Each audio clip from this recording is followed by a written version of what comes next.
right, I'll be giving a book talk on Freedom on the Menu by Carole Boston Weatherford with paintings by Jerome Legaree. And it tells the story of the Greensboro sit-ins of 1960. And it's a historical fiction novel. It's realistic fiction with research by the author to have authentic moments in the text.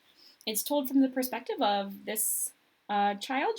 Her name's Connie. She's 8 years old and she lives in Greensboro, North Carolina.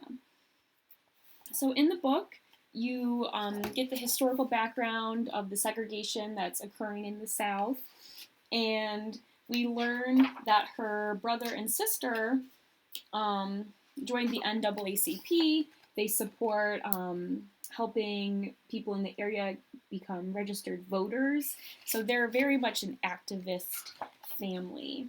And then the event of the Greensboro sit-in occurs, and the Greensboro Four are actually friends with her brother. So her brother and sister, who are older, start to participate in the sit-ins as well.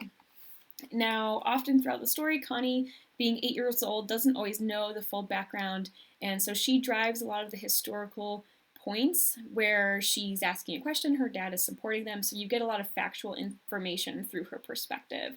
The author does a great job of including little details that are true. So, like, for example, there's this white woman who approaches the Greensboro Four and compliments them and says, someone should have done this sooner, and this is actually a true thing that happened. There was a white woman who approached them and offered her support and encouragement. And so the author does a good job having interesting details that are historically accurate. Now here we see them getting ready for picketing, and Connie, again, being 8, can't help but can't go to the picketing, but she can help by making signs. So the activism is shown throughout, and again, more historical images replicated. And so, yeah, it's a really great story. At the end, Connie is able to sit at the counter, and you see the story come full circle. And there's a great author's note at the back that talks about some of the more detailed facts and has specifics about it.